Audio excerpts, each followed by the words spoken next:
मूषिकवाहन मोदकहस्ता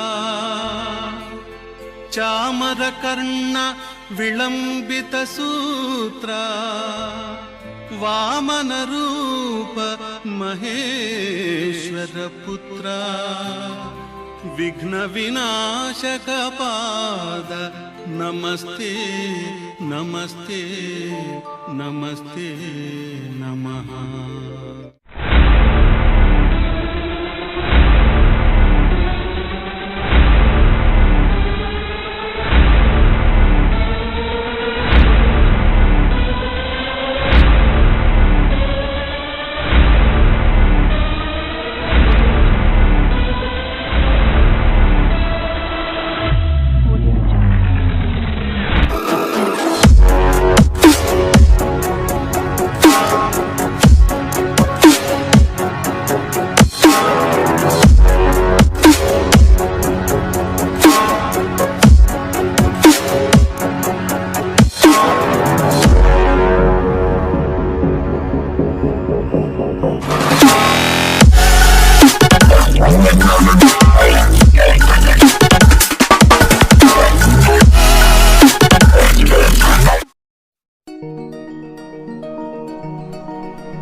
ಗರಗ ಗ್ರಾಮವನ್ನು ಹೊಂದಿದ ಜಿಲ್ಲೆ ಕೂಡ ಧಾರವಾಡ.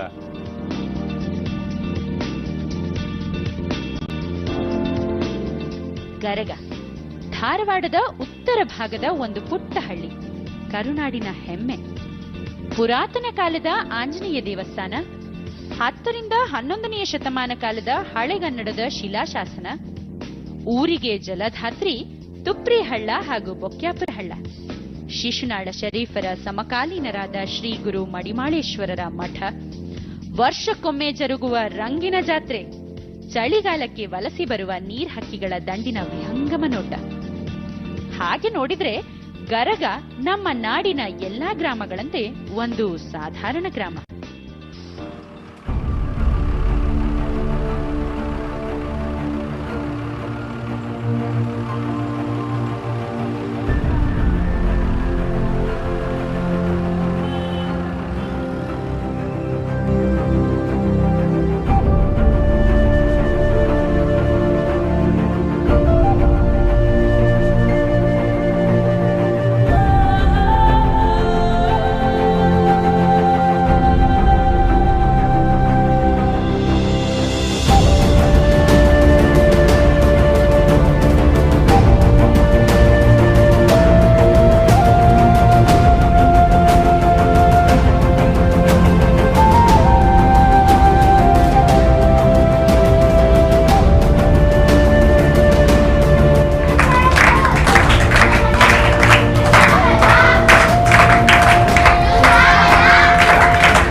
ಎಲ್ಲರೂ ಬಂದಿದ್ದೀರಾ?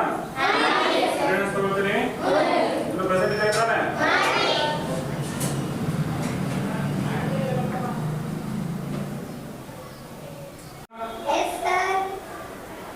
ನಾಗಮ್ಮ, ಸರಸ್ವತಿ, ಗಿರಿಜಾ, ವಾಣಿ, ನಂದ,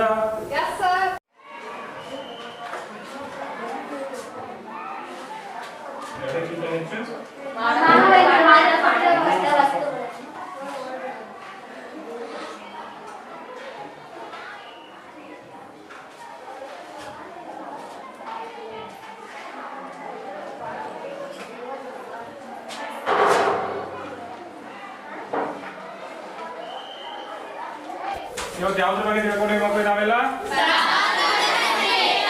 ಅದರ ಮೇಲೆ ಪ್ರಶ್ನೆ ಕೇಳ್ತೀನಿ, ಓಕೆನಾ? ಹೈಡ್ರೋಜನ್ ಧಾತುವಿನ ಸಂಕೇತ ಏನು? ಹೈಡ್ರೋಜನ್ ಧಾತುವಿನ ಸಂಕೇತ H. S, very good. ಕೊಡು. ಇದರ ಮೇಲೆ ಹೀಲಿಯಂ ಧಾತುವಿನ ಸಂಕೇತ? ಹೀಲಿಯಂ ಧಾತುವಿನ ಸಂಕೇತ He. Very good. ಲಿಥಿಯಂ ಧಾತುವಿನ ಸಂಕೇತ? ಲಿಥಿಯಂ ಧಾತುವಿನ ಸಂಕೇತ Li. ಕ್ಲಾಸ್ ಆಗಿ ಒಂದ್ಸರಿ. ಬೆರಿಲಿಯಂ ಧಾತುವಿನ ಸಂಕೇತ ಏನು? ಬೆರಿಲಿಯಂ ಧಾತುವಿನ ಸಂಕೇತ Be. ಬೋರಾನ್ ಧಾತುವಿನ ಸಂಕೇತ? ಬೋರಾನ್ ಧಾತುವಿನ ಸಂಕೇತ B. Okay, good. ಕಾರ್ಬನ್ ಧಾತುವಿನ ಸಂಕೇತ? ಕಾರ್ಬನ್ ಧಾತುವಿನ ಸಂಕೇತ C. ಎಸ್, ಕ್ಲಾಸ್ ಆಗಿ ಒಂದ್ಸರಿ. ಸೋಡಿಯಂ ಧಾತುವಿನ ಸಂಕೇತ ಏನು? ಸೋಡಿಯಂ ಧಾತುವಿನ ಸಂಕೇತ Na. Yes, very good. Class ಆಗಿ ಒಂದ್ಸರಿ. ಮ್ಯಾಗ್ನೀಷಿಯಂ ಧಾತುವಿನ ಸಂಕೇತ? ಮೆಗ್ನೀಷಿಯಂ ಧಾತುವಿನ ಸಂಕೇತ Mg. ಮ್ಯಾಗ್ನೀಷಿಯಂ ಧಾತುವಿನ ಸಂಕೇತ ಏನು? ಮ್ಯಾಗ್ನೀಷಿಯಂ ಧಾತುವಿನ ಸಂಕೇತ? ಓಕೆ, ಗಿದಾಶಣ. ಹೈಡ್ರೋಜನ್ ಧಾತುವಿನ ಸಂಕೇತ ಏನಮ್ಮ? ಹೈಡ್ರೋಜನ್ ಧಾತುವಿನ ಸಂಕೇತ H. ಹೀಲಿಯಂ ಧಾತುವಿನ ಸಂಕೇತ ಏನಮ್ಮ? ಹೀಲಿಯಂ ಧಾತುವಿನ ಸಂಕೇತ He. ಸ್ಟಾಂಡ್. ಪಾದರಸದ ಸಂಕೇತ ಏನಮ್ಮ? ಪಾದರಸದ ಸಂಕೇತ Hg.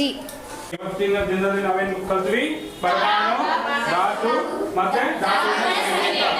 ಓಕೆನಾ?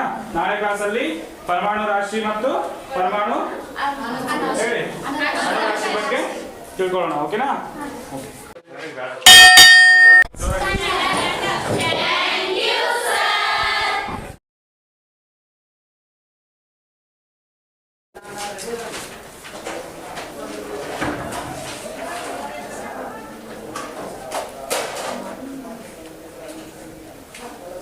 ಪೂರ್ವಾಭಿಮುಖವಾಗಿ ಹರಿಯುವಂಥ ನದಿಗಳು ಯಾವಮ್ಮ?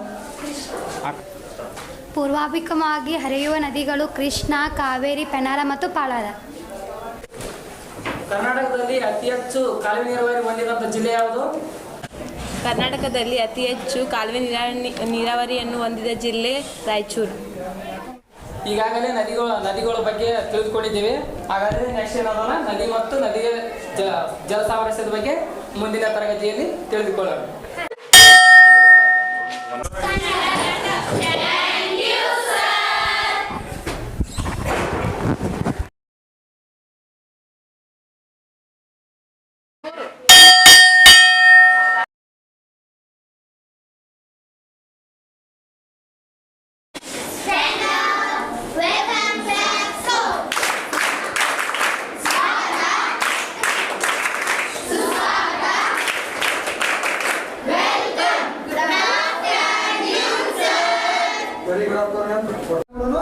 ಅರ್ಥ ಎಂದರೇನು ತಿಳಿದುಕೊಳ್ಳೋಣ.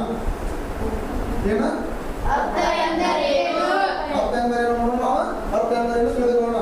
ಹಾಗಾದ್ರೆ ಅರ್ಥ ಎಂದರೇನು ಹೇಳ್ಬೋದೇನು?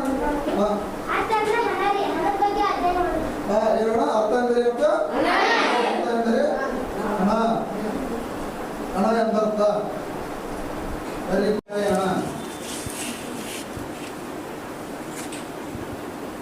ಅಧ್ಯಯನ. ಆದ್ರೆ ಇವ್ರು ಎರಡು ಕೂಡಿಸಿ ಏನ್ ಮಾಡಿದ್ರೆ ಆನ್ಸರ್ ಮಾಡಿ. ಏನ ಅರ್ಥಶಾಸ್ತ್ರ ಅಂದ್ರೆ ಏನ? ಹೌದಾ? ಆದ್ರೆ ಈ ಅರ್ಥಶಾಸ್ತ್ರಕ್ಕೆ ಇಂಗ್ಲಿಷ್ ನಾಗ ಏನಂತಾರ? ಎಕನಾಮಿಕ್ಸ್ ಅಂತಾರೆ. Very good. ಆದ್ರೆ ಎಕನಾಮಿಕ್ಸ್ ಎಂದರೇನು? ಎಕನಾಮಿಕ್ಸ್ ಯಾವ ಪದದಿಂದ ಬಂದಿದೆ? ಎಕನಾಮಿಕ್ಸ್ ಪದದ ಅರ್ಥ ಏನು ಅನ್ನೋದು ಏನ್ ಮಾಡೋಣ ಮುಂದಿನ ದಿನಗಳಲ್ಲಿ ಏನ್ ಮಾಡೋಣ ತಿಳಿದುಕೊಳ್ಳೋಣ. ಅಂಡರ್ಸ್ಟ್ಯಾಂಡ್ ಆಯ್ತಾ? Okay, thank you.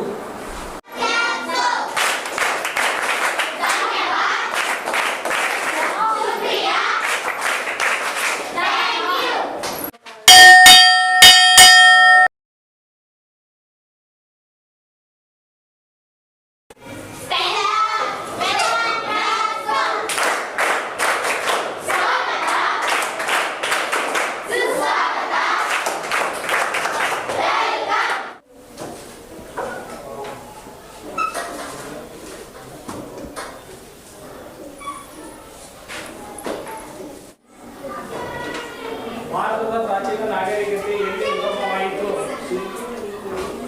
ಜನ ಹೇಳ. ಸಿಂಧೂ ನದಿಯ ಬಯಲು ಪ್ರದೇಶದಲ್ಲಿ ನಿರ್ಮಿಸುತ್ತಿದ್ದರು. ಇಟ್ಟಿಗೆ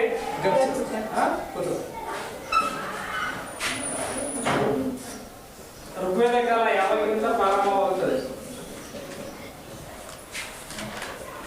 ಸುಷ್ಮಾ ಹೇಳ. ಸಾಮಾನ್ಯ ಶಕ ಪೂರ್ವ 1500ರಿಂದ ಸಾಮಾನ್ಯ ಶಕ ಪೂರ್ವ 1000. ಋಗ್ವೇದ ಕಾಲ ಅಷ್ಟೇ. ವೇದಗಳು ಎಷ್ಟಿದಾವು ಸಹನ? 4 ಇದಾವು. 4 ಹೇಳ್ತೀಯಾ? ಸಾಮವೇದ, ಋಗ್ವೇದ, ಸಾಮವೇದ, ಧಾರ್ಮಿಕ ವ್ಯವಸ್ಥೆ ಇಲ್ಲಿಗೆ ಮುಕ್ತಾಯ ಆಯ್ತು. ಪ್ರಶ್ನೆ ಉತ್ತರ ಬರೆಸ್ತೀನಿ ಅಂತ, ಓಕೆನಾ?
ಪಾಠವನ್ನು ಪ್ರಯತ್ನ ಬರೆಯತ್ತೀವಿ. ಅವು ಯಾವುವು ಅಂದ್ರೆ ನೈಸರ್ಗಿಕ ಸಂಪನ್ಮೂಲಗಳು ಮತ್ತು ಕರ್ನಾಟಕದ ವಾಯುಗುಣ. ಇವು 25 ಮಾರ್ಕ್ಸ್. ಹಾಂ, ಎಲ್ಲರೂ ಓದ್ಕೊಂಬಂದೇವಿ, ಬರೆಯತ್ತೀವಿ. ಹಾಂ, ಈಸಿ.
ಧರ್ಮಗಳ ಉದಯದ ಬಗ್ಗೆ ಮಾತಾಡೋಣ.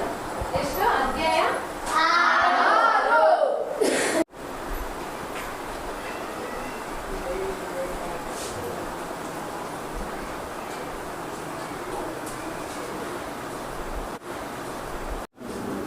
ಎಷ್ಟನೇ ಶತಮಾನ? ಓದ್ತಿದ್ದವ್ರು ಅಷ್ಟೇ ಕೇಳೋದು. 6ನೇ ಶತಮಾನ. 6ನೇ ಫುಲ್ ಆಗಿದೆ. 6ನೇ ಶತಮಾನದಲ್ಲಿ ಜೈನ ಮತ್ತು ಬೌದ್ಧ ಧರ್ಮಗಳ ಉದಯ.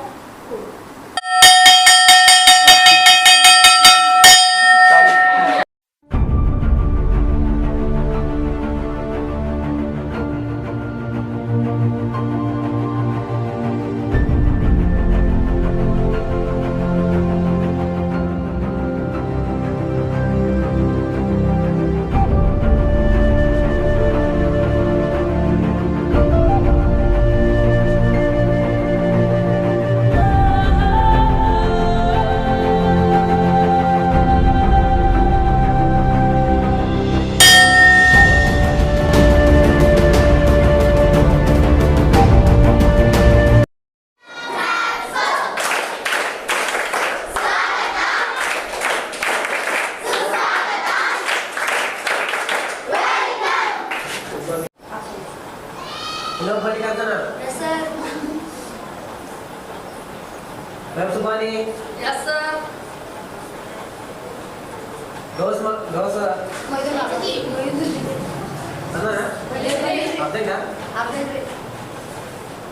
ಅಭಿಷೇಕ ರೇಖಾ ಅಂಬಿಕಾ ನಾಗಮ್ಮ ಸರಸ್ವತಿ ಗಿರಿಜಾ ವಾಣಿ ನಂದ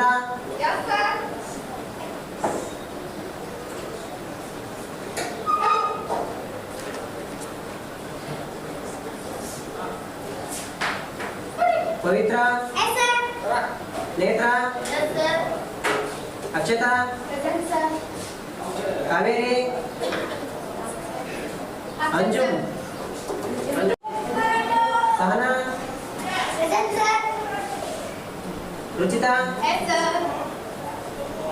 चन्नवा विद्या स्फूर्ति सुषमा दीपा विजयलक्ष्मी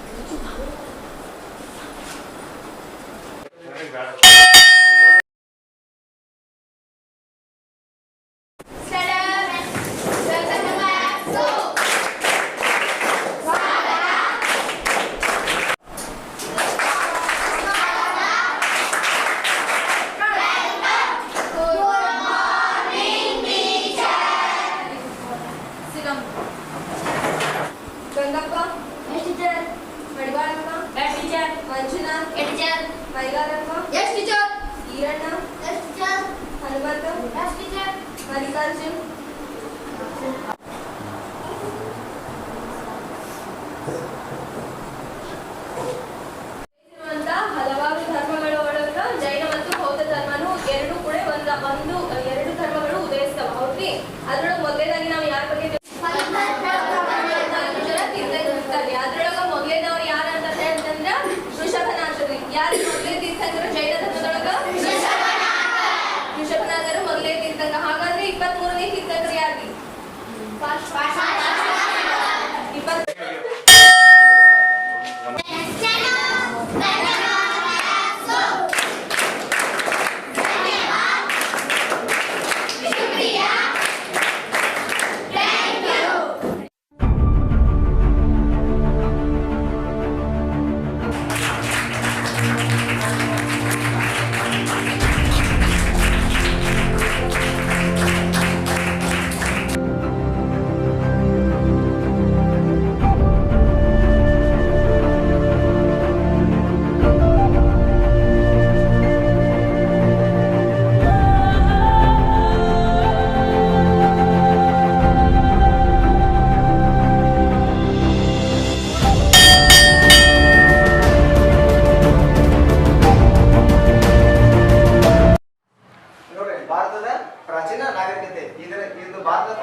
ಇವತ್ತು ಉತ್ತರ ಋಗ್ವೇದ ಕಾಲದೊಳಗೆ ಮುಖ್ಯವಾಗಿ ಸಾಮವೇದ, ಅಥರ್ವವೇದ ಮತ್ತೆ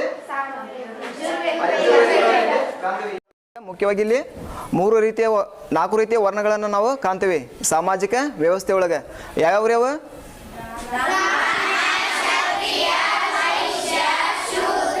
ಬ್ರಾಹ್ಮಣ, ಕ್ಷತ್ರಿಯ, ವೈಶ್ಯ ಮತ್ತು ಶೂದ್ರ. ಬ್ರಾಹ್ಮಣ ಮತ್ತು ಕ್ಷತ್ರಿಯ ಮತ್ತು ವೈಶ್ಯ ಇವರೇನು ಮಾಡ್ತಾರೆ, ಸಮಾಜದಲ್ಲಿ ಉನ್ನತ ಸ್ಥಾನಮಾನಗಳನ್ನು ಅವರು ಹೊಂದಿರ್ತಾರೆ. ಇಲ್ಲಿ ಶೂದ್ರರು ಸಮಾಜದಲ್ಲಿ ಕೆಳಮಿತಿ ಅಂದರೆ ಕೆಳಗಿನ ಒಂದು ಹಂತದಲ್ಲಿ ಅವರು ಇರ್ತಾರೆ. ಮೇಲಿನ ವರ್ಗದವರಿಂದ ಇವರು ಶೋಷಣೆಗೆ ಒಳಗಾಗ್ತಾ ಇರ್ತಾರೆ. ಮತ್ತು ಮೇಲಿನ ವರ್ಗಗಳಿಗೆ ಇವರು ಏನು ಮಾಡ್ತಾಯಿದ್ರು ಅಂದ್ರೆ ಸೇವೆಗಳನ್ನು ಮಾಡ್ತಾಯಿದ್ರು. ಯಾವುದೇ ಒಂದು ದೇವಸ್ಥಾನಕ್ಕೆ ಹೋದರೂ ಅಲ್ಲಿ ಪ್ರವೇಶ ಇರಲಿಲ್ಲ. ಆದರೆ ದೇವಸ್ಥಾನದ ಬಾಗಿಲ ಹೊಡಿತಿರ್ತಾರಲ್ಲ, ಕಸವನ್ನು ಗುಡಿಸೋದಾಗಿರ್ಬೋದು ಅಥವಾ ನೀರಿನ ಬಾವಿಗಳಲ್ಲಿ ಅಲ್ಲಿರ್ತಕ್ಕಂಥ ಊರಲ್ಲಿರ್ತಕ್ಕಂಥ ಎಲ್ಲ ಕಸ ಬಿದ್ದಿರಲ್ಲ ಅದನ್ನೆಲ್ಲ ಸ್ವಚ್ಛ ಮಾಡೋದು ಈ ಒಂದು ಶೂದ್ರರ ಒಂದು ಕರ್ತವ್ಯ ಆಗಿರ್ತೈತಿ. ಅಷ್ಟೇ ಅಲ್ಲದೆ ಇಲ್ಲಿ ಮುಖ್ಯವಾಗಿ ಈಗ ಯಾವುದೇ ಒಂದು ಬ್ರಾಹ್ಮಣ ವ್ಯಕ್ತಿಗಳು ಕುಂತಿದ್ರಂದರೆ ಅವ್ರ ಮೇಲೆ ಇವರ ಬೆಳಕು ಕೂಡ ಅಲ್ಲಿ, ಇವರ ಒಂದು ನೆರಳು ಕೂಡ ಅವ್ರ ಮೇಲೆ ಬೀಳ್ದಂಗೆ ಇವರು ಏನು ಮಾಡ್ತಾಯಿದ್ರು ಸಮಾಜದಲ್ಲಿ ಅಂಥ ಒಂದು ಕಟ್ಟುನಿಟ್ಟಿನ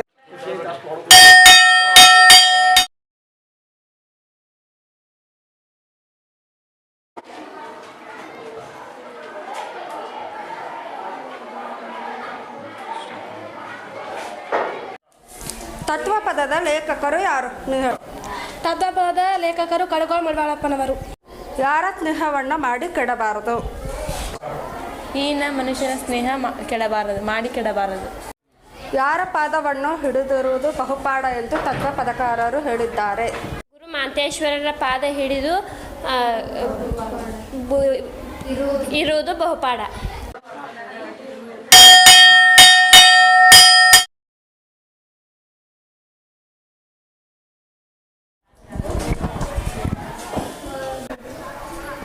ನಮ್ಮ ದೇಶ ಯಾವುದು? ವಿಜಯನಗರ ರಾಜಧಾನಿ ಯಾವ್ದಾಗಿತ್ತು? ಹಂಪಿ. ವಿಜಯನಗರ ರಾಜಧಾನಿ ಯಾವುದು? ಹಂಪಿ. ವಿಜಯನಗರದ ವಿಜಯನಗರ ಸಾಮ್ರಾಜ್ಯ ಯಾವಾಗ ಸ್ಥಾಪನೆ ಆಯಿತು? ಕ್ರಿಸ್ತ ಶಕ 1336ರಲ್ಲಿ ವಿಜಯನಗರ ಸ್ಥಾಪನೆಯಾಯಿತು. ವಿಜಯನಗರ ಸಾಮ್ರಾಜ್ಯನ ಯಾರು ಸ್ಥಾಪಿಸಿದವರು? ವಿಜಯನಗರ ಸಾಮ್ರಾಜ್ಯವನ್ನು ಸ್ಥಾಪಿಸಿದವರು ಹಕ್ಕಬುಕ್ಕರು, 1ನೇ ಹರಿಹರ, 2ನೇ ಹರಿಹರ. Third question. ವಿಜಯನಗರ ಸಾಮ್ರಾಜ್ಯದ ಮನೆತನಗಳು ಯಾವ್ಯಾವು? ವಿಜಯನಗರ ಸಾಮ್ರಾಜ್ಯದ ಒಂದು ಮನೆತನ ಸಂಗಮ. ವಿಜಯನಗರ ಸಾಮ್ರಾಜ್ಯದ ಮನೆತನಗಳ 2ನೇ ಮನೆತನ ಯಾವುದು? ವಿಜಯನಗರ ಸಾಮ್ರಾಜ್ಯದ 2ನೇ ಮನೆತನ ಸಾಳುವ.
ಶ್ರೀ ಗುರು ಮಡಿವಾಳೇಶ್ವರ ಶಿವಯ್ಯನ ನಮ್ಮ ಹೃದಯ ಮಂದಿರದಲ್ಲಿ ಸ್ಮರಿಸುತ್ತಾ ಒಂದು ಕರ್ನಾಟಕ ರಾಜ್ಯ ಧಾರವಾಡ ಜಿಲ್ಲೆ ಆಗಿರ್ತಕ್ಕಂಥ ತಾಲೂಕು ಒಂದು ವ್ಯಾಪ್ತಿಯಲ್ಲಿ ಬರ್ತಕ್ಕಂಥ ಗ್ರಾಮವಾದಂಥ ಗರಗ್ರಾಮ. ಈ ಗ್ರಾಮ ನಮ್ಮ ಸ್ವತಂತ್ರ ಒಂದು ಚಳವಳಿಗೆ ಸ್ಫೂರ್ತಿಯಿಂದ ಒಂದು ಗ್ರಾಮವಾಗಿದ್ದು, ಸುಮಾರು ಈ ಒಂದು ಗ್ರಾಮದಲ್ಲಿ ಮೊದಲು ಯಾವುದೇ ಶಿಕ್ಷಣ ಸಂಸ್ಥೆಗಳು ಇರಲಿಲ್ಲ. ಆ ಒಂದು ಸಂದರ್ಭದಲ್ಲಿ 1947ರಲ್ಲಿ ನಮಗೆ ಸ್ವತಂತ್ರವಾಯಿತು. 1950 ಹೀಗೆ ಕಾಲ ಕಳೆದಂಥ ನಂತರ ಅವಾಗ ಬಡ ಮಕ್ಕಳು ಭಾಳಷ್ಟು ಜನ ಇದ್ದರು. ಆ ಒಂದು ಬಡ ಮಕ್ಕಳಿಗಾಗಿ ಅವಾಗ ವಿದ್ಯೆಯನ್ನು ಕೊಡುವಂಥ ಸಂಸ್ಥೆ ಭಾಳಷ್ಟು ನಮ್ಮ ಭಾಗದಲ್ಲಿ ಭಾಳ ಕಡಿಮೆ ಇತ್ತು. ಒಂದು ಸರ್ಕಾರಿ ಶಾಲೆಯಿಂದ ಒಂದು ಪ್ರೈಮರಿ ಶಾಲೆ ಇತ್ತು. ಅನಂತರ ಕೆಲ ಕಾಲಗಳ ನಂತರ ಈ ಒಂದು ನಮ್ಮ ಇದೇ ಗ್ರಾಮದಲ್ಲಿರ್ತಕ್ಕಂಥ ಇದು ಒಂದು ವಿರಕ್ತ ಮಠ. ಈ ಮಠದಲ್ಲಿ ಏನಾಯ್ತು ಶ್ರೀ ವಿರಕ್ತ ಮಠದ ಅಜ್ಜಾರು ಎಲ್ಲ ಹೇಗಾದರೂ ಮಾಡಿ ಬಡ ಮಕ್ಕಳಿಗಾಗಿ ಒಂದು ಶಿಕ್ಷಣ ಸಂಸ್ಥೆಯನ್ನು ತೆರೆಯೋಣ ಅಂತ ಹೇಳಿ ಈ ಒಂದು ಶಿಕ್ಷಣ ಸಂಸ್ಥೆಯನ್ನು ಆರಂಭ ಮಾಡಿದರು. ಇಲ್ಲಿ ನಂತರ ಆರಂಭದಲ್ಲಿ ಈ ಒಂದು ಶಾಲೆಯ ಒಂದು ಸಂಸ್ಥಾಪಕ ಅಧ್ಯಕ್ಷರಾಗಿರ್ತಕ್ಕಂಥ ಶ್ರೀ ಸನ್ಮಾನ್ಯ ಶ್ರೀ ಆನಂದಗೌಡ ಶಿವನಗೌಡ ಪಾಟೀಲ್ ಅವರಿಂದ ಅವರು ಹಾಗೂ ಅವರ ಸಹಚರರಾಗಿರ್ತಕ್ಕಂಥ ಅವರ ಒಂದು ಸಹಚರರು ಸೇರಿ ಈ ಒಂದು ಶಿಕ್ಷಣ ಸಂಸ್ಥೆಯನ್ನು ಇಲ್ಲಿ ಹುಟ್ಟುಹಾಕಿದರು. ಆ ಶಿಕ್ಷಣ ಸಂಸ್ಥೆಯನ್ನು 1963ರಲ್ಲಿ ಈ ಒಂದು ಸಣ್ಣ ಒಂದು ಶಿಶುವಾಗಿ ಇಲ್ಲಿ ಒಂದು ಜನನವಾಯಿತು. ಅಂದಿನಿಂದ 1963ರಲ್ಲಿ ಶಿಕ್ಷಣ ಸಂಸ್ಥೆ ಆರಂಭವಾಯಿತು. ಅವಾಗ ಆರಂಭದಲ್ಲಿ ನಮಗೆ ಒಂದು ಮಠವಾಗಿತ್ತು. ಅವಾಗ ಭಾಳಷ್ಟು ಕಷ್ಟ ಇತ್ತು. ಇಂಥ ಒಂದು ಕಷ್ಟ ಸಂದರ್ಭದಲ್ಲಿ ನಮ್ಮ ಹಿರಿಯರಾಗಿರ್ತಕ್ಕಂಥ ಶ್ರೀಯುತ ಆನಂದಗೌಡ ಶಿವಗೌಡ ಪಾಟೀಲ್ ಇವರು ಭಾಳಷ್ಟು ತಮ್ಮ ಶ್ರಮವನ್ನು ಇದಕ್ಕೆ ವ್ಯಯ ಮಾಡಿ ಆ ಒಂದು ಶ್ರಮದಿಂದ ಈ ಒಂದು ಶಿಕ್ಷಣ ಸಂಸ್ಥೆಯನ್ನು ಮುನ್ನಡೆಸ್ತಾ ಬಂದರು. ನಂತರ ಆರಂಭದಲ್ಲಿ ನಮ್ಮದು ಏನಾಗಾರ ಇಲ್ಲಿ ಒಂದು 8ನೇ ತರಗತಿಯನ್ನು ಇಲ್ಲಿ ಪ್ರಾರಂಭ ಮಾಡಿದರು. ಭಾಳಷ್ಟು ಕಷ್ಟ ಬಂದು ಅವಾಗ ಆ ಒಂದು ಗ್ರಾಮಾಂತರ ಪ್ರದೇಶದಲ್ಲಿ ಅವನ್ನೆಲ್ಲವನ್ನು ಎದುರಿಸುತ್ತಾ ಆ ಒಂದು ಸಣ್ಣ ಮಗು ಕೂಡ ಇವತ್ತು ಬೆಳೆದ ಒಂದು ಹೆಮ್ಮರವಾಗಿ ಬೆಳೆಯಿತು. ನಂತರ ಇವತ್ತಿನ ಈ ಒಂದು 1985ರಲ್ಲಿ ಏನು ಮಾಡಿದ್ರು ಕೂಡ ನಾವು ಒಂದು PUC ಪ್ರಥಮ ವರ್ಗದ ಒಂದು ಕಾಲೇಜನ್ನು ಸ್ಥಾಪನೆ ಮಾಡಿದರು. ಅದು ಕೂಡ ಇವತ್ತು ಒಂದು ಕಾಲೇಜ್ ಇವಾಗಲಿಂದ ಅದು ಒಂದು ಪ್ರಾರಂಭವಾಗೈತಿ. ನಂತರ ಇದು ಒಂದು 8ನೇ ತರಗತಿ 9ನೇ ತರಗತಿ 10ನೇ ತರಗತಿ ಒಂದು ಪ್ರೌಢಶಾಲೆ ಇವಾಗೂ ಕೂಡ ಇವತ್ತಿಗೂ ಕೂಡ ಇಲ್ಲಿ ಪ್ರಾರಂಭವಾಗೈತಿ. ನಂತರ ಈ ಒಂದು ನೂತನ ಅಧ್ಯಕ್ಷರಾಗಿ ನಂತರ ಅವರ ಒಂದು ಶ್ರೀಯುತ ಆನಂದಗೌಡ ಶಿವಗೌಡ ಪಾಟೀಲ್ ಅವರ ಒಬ್ಬ ಹಿರಿಯ ಮಗನಾಗಿರ್ತಕ್ಕಂಥ ಮಡಿವಾಳಗೌಡ ಆನಂದಗೌಡ ಪಾಟೀಲ್ ಅವರು ಈಗ ನೂತನ ಅಧ್ಯಕ್ಷರಾಗಿದ್ದಾರೆ. ಅವರ ಅಧ್ಯಕ್ಷತೆಯಲ್ಲಿ ಇವತ್ತಿನ ಈ ಒಂದು ಪ್ರೌಢಶಾಲಾ ವಿಭಾಗ ಮತ್ತು PUC ಕಾಲೇಜು ವಿಭಾಗ ಒಂದು ಬೆಳೆದು ಹೆಮ್ಮರವಾಗಿದೆ. ನಂತರ ಅವರ ಒಂದು ಅಧ್ಯಕ್ಷತೆಯಲ್ಲಿ ಈ ಶಾಲಾ ಸಂಸ್ಥೆ ಮುನ್ನಡೆಸುತ್ತಾ ಬಂದಿದ್ದಾರೆ. ನಂತರ ಇದರಲ್ಲಿ ಅಧ್ಯಕ್ಷರಾಗಿ ಮಡಿವಾಳಗೌಡ ಆನಂದಗೌಡ ಪಾಟೀಲರು, ಆನಂತರ ಕಾರ್ಯದರ್ಶಿಯಾಗಿ ಸಂಗನಗೌಡ ಹನುಮಂತಗೌಡ ಪಾಟೀಲರು, ಆನಂತರ ಸದಸ್ಯರಾಗಿ ಸೋಮನಗೌಡ ಉಜನಗೌಡ ಪಾಟೀಲ್, ನಂತರ ಮುನ್ನಗೌಡ ಉಜನಗೌಡ ಪಾಟೀಲ್, ನಂತರ ಅನಿಲ್ಗೌಡ ಬಸನಗೌಡ ಪಾಟೀಲ್, ಅದೇ ರೀತಿಯಾಗಿ ಅನಿಲ್ಗೌಡ ಶಂಕರಗೌಡ ಪಾಟೀಲ್, ಅದೇ ರೀತಿಯಾಗಿ ಪ್ರಕಾಶ್ ಗೌಡ ಚಂದ್ರಶೇಖರ ಗೌಡ ಪಾಟೀಲ್ ಇವರು ಈ ಒಂದು ಸಂಸ್ಥೆಯ ನಿರ್ದೇಶಕರುಗಳಾಗಿ ಕಾರ್ಯವನ್ನು ನಿರ್ವಹಿಸುತ್ತಾ ಬಂದಿದ್ದಾರೆ. ಹಾಗೆಲ್ಲ ಸಾಕಷ್ಟು ಈ ಒಂದು ಗ್ರಾಮಾಂತರ ಪ್ರದೇಶಗಳಲ್ಲಿ ಈ ಒಂದು ಶಿಕ್ಷಣ ಸಂಸ್ಥೆ ಇರುವುದರಿಂದ ಹಲವಾರು ಒಂದು ಬಡ ಮಕ್ಕಳಿಗಾಗಿ ಈ ಒಂದು ಶಿಕ್ಷಣ ಸಂಸ್ಥೆ ಸಂಜೀವಿನಿಯಂತೆ ಕೆಲಸ ಮಾಡ್ತಾ ಇದೆ. ಯಾಕಂದರೆ ನಾವು ಭಾಳಷ್ಟು ಇದ್ರ ಬಗ್ಗೆ ನೋಡಿದ್ವಿ. ಯಾಕೆ ಮೊದಲ ಆರಂಭದಲ್ಲಿ ಕೂಡ ಯಾವುದೇ ಈ ಭಾಗದಲ್ಲಿ ಶಿಕ್ಷಣ ಸಂಸ್ಥೆಗಳೇ ಇರಲಿಕ್ಕಿಲ್ಲ. ಆ ಒಂದು ಶಿಕ್ಷಣ ಸಂಸ್ಥೆಗಳು ಅದರಲ್ಲಿ ಕೂಡ ಒಂದು ಶಿಕ್ಷಣ ಸಂಸ್ಥೆ ಬೆಳೆದು ಬಂತು. ಸಾಕಷ್ಟು ಬಡ ಮಕ್ಕಳು ಈ ಶಾಲೆಯಲ್ಲಿ ಕಲಿತು ಮುಂದೆ ಇವತ್ತು ಕೇಂದ್ರ ಸರ್ಕಾರದ ಇರ್ಬೋದು, ರಾಜ್ಯ ಸರ್ಕಾರ ಇರ್ಬೋದು, ನಂತರ ದೇಶ ವಿದೇಶಗಳಲ್ಲಿ ಇರ್ತಕ್ಕಂಥ ಕಂಪ್ನಿಗಳಲ್ಲಿ ಯಾವುದೇ ಒಂದು ವೃತ್ತಿಯನ್ನು ಮಾಡ್ತಾ ತಮ್ಮ ಜೀವನ ಸಾಗಿಸ್ತಾ ಬಂದರೆ ಒಳ್ಳೆಯ ಉತ್ತಮ ವ್ಯಕ್ತಿಗಳು ಕೂಡ ಒಂದು ಈ ವಿಮಾನದಲ್ಲಿರ್ಬೋದು, ರೈಲ್ವೆ ಖಾತೆಯಲ್ಲಿ ಇರ್ಬೋದು, ನಂತರ ದೇಶ ಸೇವೆ ಮಾಡತಕ್ಕಂಥ ಅನೇಕ ರಕ್ಷಣಾ ಇಲಾಖೆ ಇರ್ಬೋದು, ಅಲ್ಲೆಲ್ಲ ಕಡೆ ನಗರ ಈ ಒಂದು ಶಾಲೆಯಲ್ಲಿ ಕಲಿತಂಥ ವಿದ್ಯಾರ್ಥಿಗಳು ಇವತ್ತು ಈ ದೇಶ ಮೆಚ್ಚುವಂಥ ಮತ್ತು ಗ್ರಾಮ ಮೆಚ್ಚುವಂಥ ಉನ್ನತ ಹುದ್ದೆಗಳಲ್ಲಿ ತಮ್ಮ ಸೇವೆಯನ್ನು ಸಲ್ಲಿಸುತ್ತಾ ಬಂದಿದ್ದಾರೆ. ನಂತರ ಇವತ್ತು ಈ ಒಂದು ಸಂಸ್ಥೆಯ ಸದ್ಯ ಇರ್ತಕ್ಕಂಥ ಈ ಒಂದು 2018-19 ಸಾಲಲ್ಲಿ ಒಬ್ಬ ಈ ಶಾಲೆಯ ಮುಖ್ಯ ಶಿಕ್ಷಕರಾಗಿ ಕೆಲಸ ಕಾರ್ಯವನ್ನು ನಿರ್ವಹಿಸುತ್ತಾ ಬಂದಿದ್ದಾರೆ ಶ್ರೀ ಶಂಕರ್ ದೊಡ್ಡಪ್ಪ ಮರೆ. ಇವರು ಕೂಡ ಏನಂದರೆ ಈ ಒಂದು ಪ್ರೌಢಶಾಲಾ ವಿಭಾಗದಲ್ಲಿ ಒಬ್ಬ ಮುಖ್ಯ ಶಿಕ್ಷಕರಾಗಿ ಕೆಲಸ ಮಾಡ್ತಾ ಇದ್ದಾರೆ. ಇಲ್ಲಿ ಕೂಡ ಏನಂದರೆ ಇಲ್ಲಿ ಕೂಡ ಒಂದು 9 ಮಂದಿ ಇರತಕ್ಕಂಥ ಒಂದು ಸಿಬ್ಬಂದಿ ಸಿಬ್ಬಂದಿ ವರ್ಗ ಐತಿ. ನಂತರ ಒಬ್ಬರ ಬೋಧಕೇತರ ಸಿಬ್ಬಂದಿಯವರು ಕೂಡ ಇದೆ. ಇಲ್ಲಿ ಶಂಕರ್ ಡಿ ಮರೆ ಅಂತಕ್ಕಂಥವರು ಈ ಶಾಲೆಯ ಮುಖ್ಯ ಶಿಕ್ಷಕರಾಗಿದ್ದಾರೆ.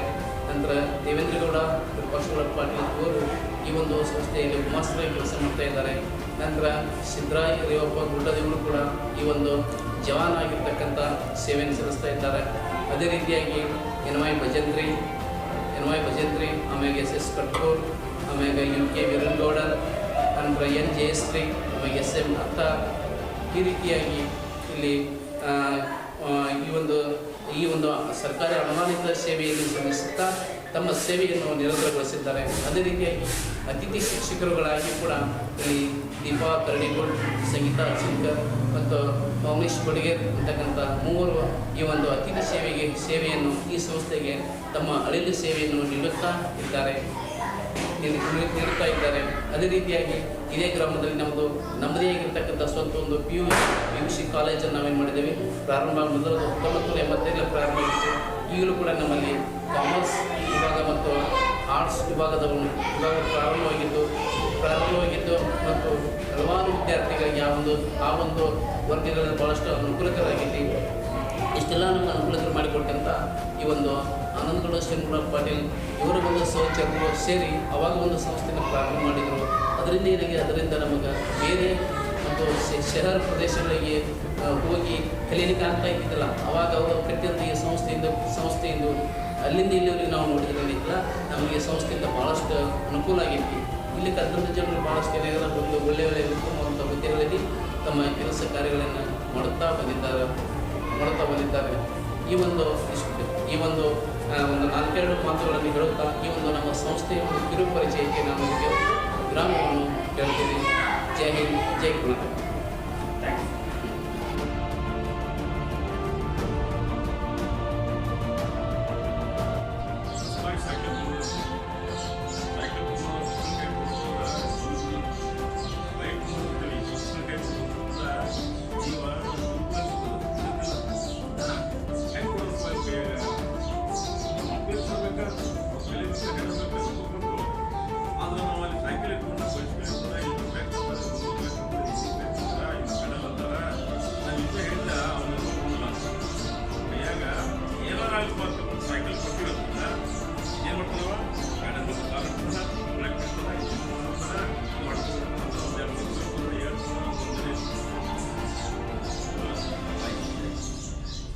ಹೆಂಗಪ್ಪ ಅಂತಿದ್ದ ನೀವು 2 ವರ್ಷ ಏನಾಗಲ್ಲೇ ಕಾಲೇಜ್ ಒಳಗೆ ಇದ್ದವ್ರು ನೀವೆಲ್ಲ ಹೌದಿಲ್ಲ?